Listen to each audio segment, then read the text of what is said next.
అందరికీ నమస్కారం. నా పేరు doctor Muralikrishna. Doctor Murali Srikrishna dental care dental clinic నుండి మాట్లాడుతున్నాను. ఈరోజు ముఖ్యంగా మీకు దంత వైద్యంలో రకరకాల ట్రీట్మెంట్లకి రకరకాల ఛార్జెస్ ఉంటాయి. క్లినిక్స్లో ఒక్కొక్క క్లినిక్లో ఒక ట్రీట్మెంట్కి ఒక ఛార్జ్ ఉంటే ఇంకొక క్లినిక్లో ఇంకొకటి ఉంటుంది ఛార్జ్. ఇలా ఎందుకు జరుగుతుంది? ఎందుకంటే దంత వైద్యుడు అనేది ఒక వస్తువు కాదు, ఇది ఒక సైన్స్ అండ్ ఆర్ట్.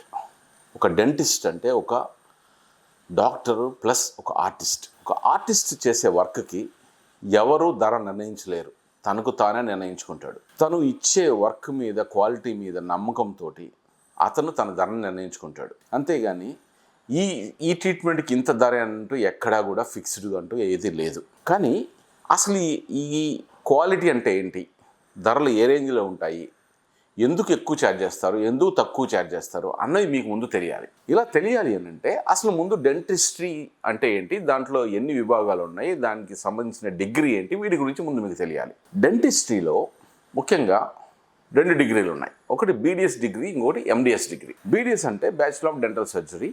ఇది మామూలుగా బేసిక్ డిగ్రీ, డెంటల్ ట్రీట్మెంట్ చేయడానికి కావాల్సిన బేసిక్ డెంటల్ డిగ్రీ. ఈ డిగ్రీ చేసిన తర్వాత ఎవరైనా సరే ఏ ట్రీట్మెంట్ అయినా, సాధారణ ట్రీట్మెంట్ ముఖ్యంగా ఏ ట్రీట్మెంట్ అయినా అంటే నేను ముఖ్యంగా చెప్పబోయేది అంటే సాధారణ ట్రీట్మెంట్లు ఏవైనా సరే చేయొచ్చు. కానీ దీంట్లో కొన్ని స్పెషాలిటీ ట్రీట్మెంట్లు ఉంటాయి. ఇవి చేయడానికి ఎండిఎస్ డిగ్రీ అనేది ఉంటుంది. ఈ ఎండిఎస్ డిగ్రీలో 9 విభాగాలు ఉన్నాయి. ఇప్పుడు మీరు ఒక ఈఎన్టీ సర్జన్ దగ్గరికి వెళ్తే చెవి, ముక్కు, గొంతుకు సంబంధించిన వ్యాధులకు సంబంధించిన చికిత్స అతను నిపుణుడై ఉంటాడు, ట్రీట్మెంట్ చేయగలడు. ఒక స్కిన్ స్పెషలిస్ట్ దగ్గరికి వెళ్తే స్కిన్కి సంబంధించిన వ్యాధులను ట్రీట్మెంట్ చేయగలడు. కానీ ఒక ఎంబీబీఎస్ డాక్టర్ ఈ రెండుకు సంబంధించిన సాధారణ సమస్యలకి ట్యాబ్లెట్లు ఇవ్వడమో ఏదైనా ట్రీట్మెంట్ చేయడమో చేయగలుగుతాడు. కానీ దీంట్లో క్లిష్టమైన సమస్యలకి ట్రీట్మెంట్ చేయాలి అని అంటే ఆ పర్టికులర్ స్పెషలిస్ట్ దగ్గరికే మనం వెళ్తాం. ఎందుకు? మనకు తెలుసు కాబట్టి. ఒక స్కిన్ ప్రాబ్లం వస్తే ఎవరి దగ్గరికి వెళ్ళాలి, ఒక ఈఎన్టీ ప్రాబ్లం దగ్గర ఎవరి దగ్గరికి వెళ్ళాలి, ఐ ప్రాబ్లం వస్తే ఎవరి దగ్గరికి వెళ్ళాలి, హార్ట్ ప్రాబ్లం వస్తే ఎవరి దగ్గరికి వెళ్ళాలి, కిడ్నీ ప్రాబ్లం వస్తే ఎవరి దగ్గరికి వెళ్ళాలి, ఎముకల ప్రాబ్లం వస్తే ఎవరి దగ్గరికి వెళ్ళాలి, ఇవన్నీ కూడా మనకు తెలుసు కాబట్టి మనం వెళ్తున్నాం. కానీ ఇలా తెలియకుండా మీరు చేస్తున్న తప్పు ఒకటి ఏంటంటే ఎండిఎస్లో కూడా ఈ విధంగా స్పెషాలిటీస్ ఉన్నాయి. ఏ ట్రీట్మెంట్కైనా ఒకే ఎండిఎస్ కాదు అని ముందు తెలుసుకుంటే అసలు ఈ ధరలకి దీనికి కూడా చాలా లింక్ ఉంది. ఎందుకంటే ఇప్పుడు ఒక ఎండిఎస్ రూట్ కెనాల్ స్పెషలిస్ట్ ఉన్నాడు. అతను 3 సంవత్సరాలు బీడిఎస్ అయిన తర్వాత ఎండిఎస్ 3 సంవత్సరాలు రూట్ కెనాల్ స్పెషలిస్ట్లో ఎండిఎస్ డిగ్రీ పొంది దాంట్లో క్లిష్టమైన కఠినతరమైన రూట్ కెనాల్స్ కూడా చేయగల దాంట్లో నైపుణ్యం ఉంది. చేసే ప్రతి చికిత్సలో కూడా కరెక్ట్గా చేయడానికి శిక్షణ పొంది ఉంటాడు. ఇందులో కూడా వ్యక్తిగతంగా ఒక వ్యక్తులు కొంతమంది మంచి నైపుణ్యులు ఉంటారు, కొంతమంది తక్కువ నైపుణ్యం ఉండొచ్చు. దాని గురించి నేను మాట్లాడలేదు. As a subject, as a endodontist ఒక పీజీలో వీళ్ళందరికీ ట్రైనింగ్ అయి ఉంటుంది. ఆ ట్రైనింగ్ పూర్తి చేసుకున్న తర్వాత వాళ్ళు పాస్ అయ్యి బయటకు వస్తారు. సో అలా కాకుండా ఒక బీడిఎస్ డాక్టర్ రూట్ కెనాల్స్ చేయొచ్చు, కానీ దీంట్లో నిష్ణాతులై ఉండకపోవచ్చు. మేబీ కొంతమంది దాంట్లో ప్రత్యేకంగా నేర్చుకొని చేయొచ్చు కూడా. ఎక్సెప్షన్స్ అనేది ప్రతి దాంట్లో ఉంటాయి. బీడిఎస్ డిగ్రీ చేసిన వాళ్ళు మంచి రూట్ కెనాల్ చేసే వాళ్ళు ఉంటారు, ఎండిఎస్ డిగ్రీ చేసి అసలు రూట్ కెనాల్ చేయలేని వాళ్ళు కూడా ఉండొచ్చు. ఈ ఎక్స్పెక్టేషన్స్ గురించి నేను మాట్లాడలేదు. సాధారణ పరిస్థితుల్లో ఒక బీడిఎస్ డాక్టరు అతను ఒక బేసిక్ డెంటల్ ట్రీట్మెంట్ చేయగలిగే అర్హత కలిగి ఉంటాడు. ఒక ఎండిఎస్ డాక్టర్ అందులో ప్రత్యేకమైన స్పెషలిస్ట్ అయితే రూట్ కెనాల్ స్పెషలిస్ట్ కానీ, పళ్ళు కట్టే స్పెషలిస్ట్ కానీ, సర్జరీ కానీ, లేకపోతే నోట్లో వ్యాధులు గుర్తించే స్పెషాలిటీ కానీ, తర్వాత చిగుర్లకు సంబంధించిన స్పెషలిస్ట్ కానీ, చిన్నపిల్లల స్పెషలిస్ట్ కానీ, ఇలా డిఫరెంట్ స్పెషలిస్టులు ఉన్నప్పుడు ఆ పర్టికులర్ స్పెషాలిటీకి సంబంధించిన వాళ్ళు ప్రత్యేకమైన చికిత్సలు అందించేటువంటి నైపుణ్యం పొంది ఉంటారు. ఖచ్చితంగా మీరు ఒక రూట్ కెనాల్ ట్రీట్మెంట్కి ఒక డాక్టర్ దగ్గరికి వెళ్తే ఆ రూట్ కెనాల్ స్పెషలిస్ట్ అయితే అతను ఖచ్చితంగా అతనికి తెలుసు నేను ఎంత మంచిగా ట్రీట్మెంట్ చేయగలను, నా స్పెషాలిటీ ఇది, నేను చేయగలను, నా దగ్గర దానికి సంబంధించిన అవసరమైన ఎక్విప్మెంట్ అంతా ఉంది. సాధారణంగా రూట్ కెనాల్ చేయించడానికి కాకుండా ప్రత్యేకమైన ఎక్విప్మెంట్ ఉంటుంది, ప్రత్యేకమైన శిక్షణ ఉంటుంది, ఎక్కువ టైం స్పెండ్ చేస్తారు, ఇంకా ఎక్కువ పర్ఫెక్ట్గా చేస్తారు. కాబట్టి ఖచ్చితంగా ఛార్జ్ ఎక్కువ తీసుకుంటారు. కానీ ఒక పేషెంట్ ఏమంటాడు, నాకు రూట్ కెనాల్ అక్కడ 1000 రూపాయలు చేస్తున్నారు, మీరు ఎందుకు 2000 తీసుకున్నారు, డబల్ ఎందుకు తీసుకున్నారని అడుగుతారు. కానీ ఇది తెలుసుకోవాల్సింది ఏంటంటే అన్నీ ఒకటి కాదు. స్పెషలిస్ట్ ఎవరు, అతని నైపుణ్యం ఏంటి, అతని ఎక్స్పీరియన్స్ ఏంటి, ఇది తెలుసుకొని దాన్ని బట్టి ధర ఉంటుంది, లేదా అతను నిర్ణయించుకునే ధర ఉంటుంది. కానీ ఒక ట్రీట్మెంట్ ఒక డాక్టర్ గురించి ఇంకో ట్రీట్మెంట్ ఇంకో డాక్టర్ దగ్గర పోల్చనే పోల్చకూడదు. అలానే కట్టుకుబల స్పెషలిస్ట్ ఉన్నారు. ఎండిఎస్లో కట్టుకుబల స్పెషలిస్ట్, దాంట్లో నైపుణ్యం చెంది ప్రత్యేకమైన ట్రీట్మెంట్ చేయడానికి అనుభవం ఉన్న డాక్టర్లు ఒక జిర్కోనియా క్యాప్ చేయడానికి 5,000 10,000 తీసుకోవచ్చు. కానీ దీంట్లో ఏ అనుభవం లేని ఒక డాక్టరు 2,000కే చేయొచ్చు. కానీ మీరు ఆలోచించాల్సింది ఇతనికి ఆ జిర్కోనియా క్యాప్ వేయడానికి అనుభవం ఉందా లేదా, అసలు పన్నును అరగదీయగలడా లేడా సరిగా అనేది మీకు తెలుసుకోవాలి. ఇప్పుడు ఒక ఫిక్స్డ్ పన్ను పెట్టాలి అని అంటే అటుపక్క ఇటుపక్క మీరు మంచి పళ్ళను అరగదీయాలి. అరగదీసి కొలతలు తీసుకోవాలి. అవి సరిగా అరగదీసి కొలతలు తీసుకోకపోతే అది ఫిట్ అవ్వదు. ఫిట్ అవ్వకపోతే ఆ క్యాప్ లోపల డ్రిల్లింగ్ చేస్తారు, మళ్ళీ లేదా మీ నోట్లో డ్రిల్లింగ్ చేస్తారు, సీట్ చేయడానికి ట్రై చేస్తారు. సీట్ అయిందనుకోండి, అప్పుడు పైన పళ్ళు వచ్చి ఎత్తుగా తగులుతుంటాయి. మీ ఇవన్నీ కూడా నేను చెప్పే ఇందులో చాలామంది అనుభవించే ఉంటారు. మీరు ఇంతకుముందు పళ్ళు పెట్టించుకుంటే ఇవన్నీ అనుభవించే ఉంటారు. అరగదీసి అడ్జస్ట్ చేసి పెట్టి ఆ తర్వాత అది సరిగా సీట్ అయిపోతే పైన ఇంకా మంచి పళ్ళను కూడా అరగదీసేసి ఒక పన్ను పెట్టించుకోవడానికి వెళ్ళి చుట్టూ అన్ని పళ్ళను సర్వనాశనం చేయించుకుంటారు. కానీ అతను తక్కువ తీసుకుంటాడు. ఎందుకంటే అతను స్కిల్ లెవెల్స్ అవి అతనికి తెలిసింది, అది అతను ఎక్కువ ఛార్జ్ చేసేంత కాన్ఫిడెన్స్ కూడా అతను ఉండకపోవచ్చు. లేదా నేనున్నాను మైసెల్ఫ్, నేను ఎండిఎస్ ప్రాస్టోడాంటిస్ట్, అంటే కట్టుడుపల ప్రత్యేక వైద్య నిపుణుడు.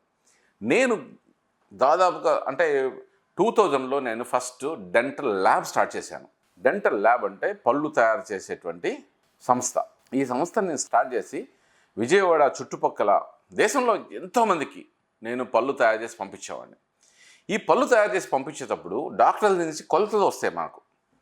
ఈ కొలతలు సరిగా తీసుకోకపోవడం వల్ల వాళ్ళు ఇచ్చిన కొలతల మీద మేము తయారు చేసిన పళ్ళు కరెక్ట్గా ఫిట్ అవుతాయి. కానీ అది డాక్టర్ దగ్గరికి వెళ్ళి పేషెంట్ నోట్లో పెట్టేసరికి సరిగ్గా పట్టవు. ఎందుకు పట్టవు? నోట్లో ఉన్న కొలతలు వేరు, నోట్లో ఉన్న సైజు వేరు, మాకు ఇచ్చిన కొలతలు వేరు. అంటే పేషెంట్ నోట్లో డాక్టర్కి కొలతలు తీసుకోవటానికి సరైన మెటీరియల్ వాడకపోవచ్చు, సరైన నైపుణ్యం లేకపోవచ్చు, అతనికి అరగదీయడం కొలతలు తీసుకుని అసలు రాకపోవచ్చు. సో ఇలా చేసి మా ల్యాబ్కు పంపించినప్పుడు అది నోట్లో పట్టకపోతే మళ్ళీ అడ్జస్ట్ చేసుకొని పెడతారు. ఇప్పుడు మీరు అర్థం చేసుకోండి, ఇది ల్యాబ్ తప్ప డాక్టర్ తప్ప. డాక్టర్ ఏమంటాడు, ఇది ల్యాబ్ తప్పు అని చెప్పేసి ల్యాబ్ మీద తోసేస్తాడు. మీకు తెలియదు కాబట్టి ఇందులో కొలతలు ఎలా తీసుకుంటే అలా తయారు చేసేవాళ్ళు ఎవరైనా. ఒక టైలరు మీ దగ్గర కొలతలు సరిగా తీసుకుంటే ఆ కొలతల ప్రకారం సరిగా కుట్టి ఇవ్వగలడు. కొలతలే తప్పు తీసుకుంటే, లేదా మీరు కొలతలు తీసుకొని 32 ఇంచెస్ పెట్టాల్సిన దగ్గర 33 ఇంచెస్ టైలర్కి ఇచ్చాడండి కొలతలు, ఒక 30 ఇంచెస్కి చేసిస్తాడు. మీకు వచ్చేసరికి ఫిట్ అవ్వదు. టైలర్ని అడిగి ఎందుకు ఫిట్ అవ్వదంటే వాడు చేస్తాడు, మీరు 30 ఇచ్చారు నేను 30 చేశాను అంటాడు.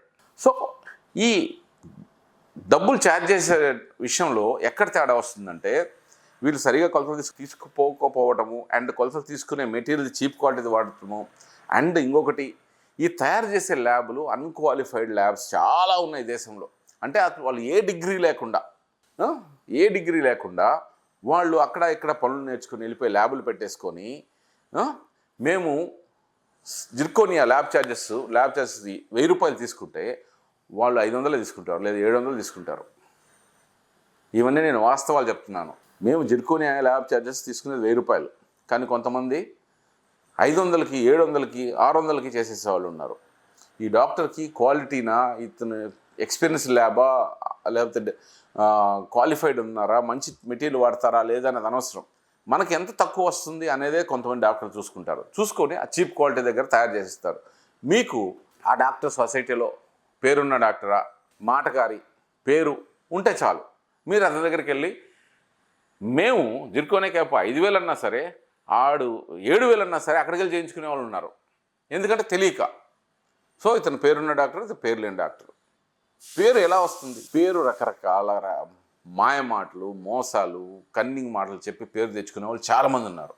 ఈ సొసైటీలో ఎన్నో రకాల ఇన్ఫ్లుయెన్స్లు పేషెంట్ల మీద ఉంటాయి. ఒకటి ప్రాంతము, కులము, మతము, లేదా మనకు తెలిసినవాడు, ఇటువంటి ఇన్ఫ్లుయెన్స్లన్నీ పడి ఆ పేషెంట్ కన్ఫ్యూజ్ అయిపోయి అసలు ఏంటి మనకు నోట్లో ట్రీట్మెంట్ చేయించుకోవాలి అనుకున్నప్పుడు ఆడు ఏ కులం అయితే ఏంటి, ఏ కర్మ అయితే ఏంటి, ఏ ప్రాంతం అయితే ఏంటి, ఎవడైతే మనకేంటి, మన చుట్టం అయితేనేమో తెలిసినోడైతేనేమో వాడు సరిగా క్వాలిఫైడే కాదా అది చూసుకోవాలి. ఇవన్నీ చూసుకోకుండా మనోడైతే చాలు. ఈ విధంగా ఎంతోమంది నష్టపోతూ ఉన్నారు. కంపేర్ చేస్తూ ఉంటారు. సపోజ్ ఇంప్లాంట్ ఉంది. ఇంప్లాంట్ అంటే సాధారణంగా కొంతమంది ఇంప్లాంట్ కాస్ట్గా ఉంటాడు, ఇక్కడ వస్తువు అమ్మట్లేదు ఎవరు. ఈవెన్ జిర్కోనియా ల్యాబ్ 1000 రూపాయలు ఛార్జెస్ అన్నా కూడా ఎవరు మీకు జిర్కోనియా క్రౌన్ని మీకు అమ్మట్లేదు. ఇది ట్రీట్మెంట్, స్కిల్. ట్రీట్మెంట్ ఛార్జెస్ అవి, వస్తువు ఛార్జెస్ కావు అవి. మీరు ఒక ఈసీజీ చేయించుకుంటే ఈసీజీకి 200-300 తీసుకున్నారనుకోండి, ఏంటి అందులో ఒక పేపర్ వస్తుంది, ఆ పేపర్ కాస్ట్ అది పేపర్ కాస్ట్ రూపాయి కూడా ఉండదు. ఆ టెక్నాలజీకి మనం ఇచ్చే డబ్బులు అవి. సో ఇక్కడ కూడా అంతే, ల్యాబ్ ఛార్జెస్, ఒక ఇంప్లాంట్ వస్తువు ఛార్జెస్ కాదు మనం క్యాలిక్యులేట్ చేయాల్సింది. ఆ ఇంప్లాంట్ మీకు ఇస్తే మీరు నోట్లో పెట్టుకోగలరా? లేదు కదా. ఒక స్టంట్ 10,000 ఉంటుంది, ఆపరేషన్ డాక్టర్ 10 లక్షలు తీసుకుంటాడు. ఎందుకు? ఆ స్టంట్ని కరెక్ట్గా ఎక్కడ ఎలా పెట్టాలో మీకు ఏ ఇబ్బంది లేకుండా పెట్టగలిగే నైపుణ్యానికి మనం పే చేస్తున్నాం, అంతేగాని ఆ స్టంట్ ఖరీదుకు కాదు. అది 10 రూపాయలకు మీకు 20 రూపాయలకు అమ్మటానికి, అది వస్తువు అమ్మేది కాదు, అది ట్రీట్మెంట్. అలాగే ఒక ఇంప్లాంట్ ఉంది.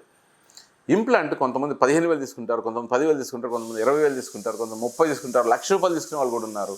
ఈవెన్ యూరోపియన్ కంట్రీస్లో, యూఎస్ లాంటి వాటిల్లో అయితే అసలు ఒక్క ఇంప్లాంట్కి కనీసం ₹2,00,000 కూడా తీసుకుంటారు, ఒక్క ఇంప్లాంట్ వేయడానికి. కానీ ఇక్కడ ఈ ఇంప్లాంట్ విషయంలో ఏ విధంగా మోసాలు జరుగుతున్నాయో మీకు చెప్తాను నేను. ఇంప్లాంట్ ఇండియాలో చాలా ఇంప్లాంట్ కంపెనీలు ఉన్నాయి. వాటిలో ఇంప్లాంట్ వచ్చేసి ₹1,000 నుంచి ₹20,000, ₹25,000 వరకు కూడా ఇంప్లాంట్ కాస్ట్లు ఉన్నాయి. అది అసలు ప్రాబ్లమే కాదు. ఎంత కాస్ట్లీ ఇంప్లాంట్ అయినా, ఎంత చీప్ ఇంప్లాంట్ అయినా సరైన విధానంలో సరైన డాక్టర్ వేస్తే అది కరెక్ట్గానే పట్టుకుంటుంది. కానీ కొంతమంది ఏం చేస్తారు, ఆ కంపెనీని చెప్పి మీ దగ్గర వస్తువుని అమ్మడానికి ట్రై చేస్తారు, ట్రీట్మెంట్ని అమ్మడానికి ట్రై చేస్తారు, లేదా మీకు దాంట్లో ఇంకేదైనా కొత్త క్యాచీ పదాలు చెప్పి, మీకు తెలియని పదాలు చెప్పి, టెక్నిక్లు చెప్పి వాటిని మీకు సెల్ చేయాలని చూస్తారు. ఇవన్నీ కాకుండా అతను స్పెషలిస్టా, అందులో అనుభవం ఉందా, అతనిలో డిగ్రీ ఉందా, లేదా స్పెషల్ కోర్సులు చేశాడా, అతను ఏ విధానంలో ఇంప్లాంట్ చేస్తున్నాడు, ఇవి తెలుసుకోవాలి. తర్వాత ఇంప్లాంట్ చేసిన తర్వాత హిడెన్ కాస్ట్లు ఏమైనా ఉన్నాయా? చాలామంది ఇంప్లాంట్ 20,000 అంటారు, నేను 30,000 చెప్తే కూడా 20,000 అంటాడు. కానీ నేను ఒక 30,000, 25,000 అన్నానంటే దాంట్లో ఇంప్లాంట్ వేయటానికి అత్యాధునికమైన టెక్నాలజీ అయినటువంటి కీహోల్ సర్జరీని ఫాలో అవుతాను నేను. 2016లో మొట్టమొదటిసారిగా కీహోల్ సర్జరీ నేను విజయవాడలో స్టార్ట్ చేశాను. ఆల్మోస్ట్ అది ఇండియాలోనే చాలా అరుదుగా జరిగేటువంటి చికిత్సా విధానం. మొట్టమొదటిసారిగా 2016లో నేను అది తీసుకొచ్చి నేను స్టార్ట్ చేశాను. ఇంతకుముందు ఇంప్లాంట్స్ వేయాలి అని అంటే ఆపరేషన్ చేసి చిగురుని పూర్తిగా ఒలిచి ఎముక లోపల డ్రిల్ వేసి పైన కుట్లు వేసేవాళ్ళ. ఇంప్లాంట్ అటో ఇటో పక్కకో వెళ్ళే అవకాశాలు ఉంటుంది, సరైన ప్లేస్లో ఉండే అవకాశం ఉండదు. దానిపైన పళ్ళు పెట్టాలన్నా, అందంగా ఉండాలన్నా, మాట్లాడాలన్నా ఇబ్బంది కలిగే పొజిషన్లో ఇంప్లాంట్ పెడుతూ ఉండేవాళ్ళు. కానీ ఈ కీహోల్ సర్జరీ ద్వారా ముందే వర్చువల్గా ఇంప్లాంట్ని కంప్యూటర్లో ప్లాన్ చేసి దాని మీద ఒక టెంప్లెట్ తయారు చేసి దాన్ని తీసుకొచ్చి పేషెంట్ నోట్లో పెట్టి ముందే ప్లాన్ చేసిన ప్రకారం ఇంప్లాంట్ని కరెక్ట్ పొజిషన్లో పెట్టడం ద్వారా మీకు గాయం ఉండదు, తర్వాత టైం కలిసి వస్తుంది, ఇన్ఫెక్షన్స్ రావు, పర్ఫెక్ట్ పొజిషన్లో ఇంప్లాంట్ పెట్టడం కుదురుతుంది. ఇవన్నీ చేసి పైగా దానిపైన ఇంప్లాంట్ పెట్టిన తర్వాత ఒక స్టాండర్డ్ పద్ధతిలో ఇంప్లాంట్ పెట్టిన తర్వాత ఇంప్లాంట్ పట్టుకోవడానికి 3 నుంచి 4 నెలలు టైం పడుతుంది. ఆ టైం ఆగిన తర్వాత దానిపైన మళ్ళీ డిజిటల్గా కొలతలు తీసుకుని, ఇంతకుముందు అచ్చులు తీసుకునేవాళ్ళు, అలా కాకుండా ఇంట్రావరల్ స్కానర్ తోటి నోట్లో స్కాన్ బాడీస్ ఉంటాయి, అవి పెట్టి స్కాన్ తీసుకొని దానిపైన పళ్ళను కూడా డిజిటల్గా తయారు చేసి కంప్యూటర్ అండ్ సిఎన్సీ మిషన్స్ మీద మిల్లింగ్ చేసి తయారు చేసి ఆ జిర్కోనియా క్యాప్ని స్క్రూ రిటైన్ జిర్కోనియా క్యాప్ అంటారు. అది మామూలుగా ఇంప్లాంట్ తప్ప ఒక అబాట్మెంట్ అందిస్తారు, అది నోట్లో పెట్టి దాని మీద మనము సిమెంట్ తోటి పన్ను ఫిక్స్ చేస్తారు. దానికి వాళ్ళు ఏం చేస్తారు, 20,000 ఇంప్లాంట్ అని చెప్తారు. తర్వాత ఇంప్లాంట్ వేసిన తర్వాత పైన పన్ను పెట్టడానికి రకరకాల వెరైటీస్ చెప్తారు. 5,000 ఒకటి, 10,000 ఒకటి, 15,000 ఒకటి చెప్తారు. ముందు చెప్పరు, మొత్తం అదే అనుకుంటారు. నేను మొత్తం కూడా ఇంప్లాంట్ పైన cap, screw retain zirconia cap డిజిటల్గా చేసి ఇదంతా కలిపి కూడా 30,000 అంటే 30,000 అని చెప్పేసి కంగారు పడి వెళ్ళిపోతారు. కానీ వేరే దగ్గరికి ఇరుక్కుపోతారు. 20,000 అని చేయించుకుంటారు. తర్వాత వచ్చేసి క్యాప్ గురించి, పైన పంట గురించి ఎక్స్ట్రా ఛార్జెస్ వేస్తారు. అది 35-40 అవ్వచ్చు మీకు. సో అందుకని ముందు ఇవి కనుక్కోండి. మీరు ఇంప్లాంట్ వేయించుకునేటప్పుడు ఏ కంపెనీ ఇంప్లాంట్ వేస్తున్నారు, ఏ పద్ధతిలో వేస్తున్నారు, దానిపైన ఏ టైప్ ఆఫ్ పన్ను పెడుతున్నారు, ఎలా పెడుతున్నారు, ఎప్పుడు పెడుతున్నారు, ఎన్ని ఇంప్లాంట్స్ పెడుతున్నారు, ఇంప్లాంట్స్ డిజిటల్గా చేస్తున్నారా లేకపోతే మాన్యువల్గా వేస్తున్నారా అనేది కనుక్కోవాలి. ఎందుకంటే ఒకప్పుడు ఒక అపెండిక్సెక్టమీ ఆపరేషన్ అంటే పొట్టను కోసి దాంట్లోంచి ఆపరేషన్ చేసి తీసేసి కుట్లు వేసేవాళ్ళు, హాస్పిటలైజ్ అవ్వాల్సి వచ్చేది, చాలా రోజులు హాస్పిటల్లో ఉండాల్సి వచ్చేది, చాలా ప్రాబ్లమ్స్ అయ్యేవి. కానీ ఇప్పుడు ల్యాప్రోస్కోపీ ద్వారా చిన్న రంధ్రంలోంచి లోపలికి ఇన్స్ట్రుమెంట్ పంపించి దాన్ని చేసేసి ఒక గంటలోంచి హాస్పిటల్లోంచి బయటికి వెళ్ళిపోయే విధంగా ఉన్నాయి.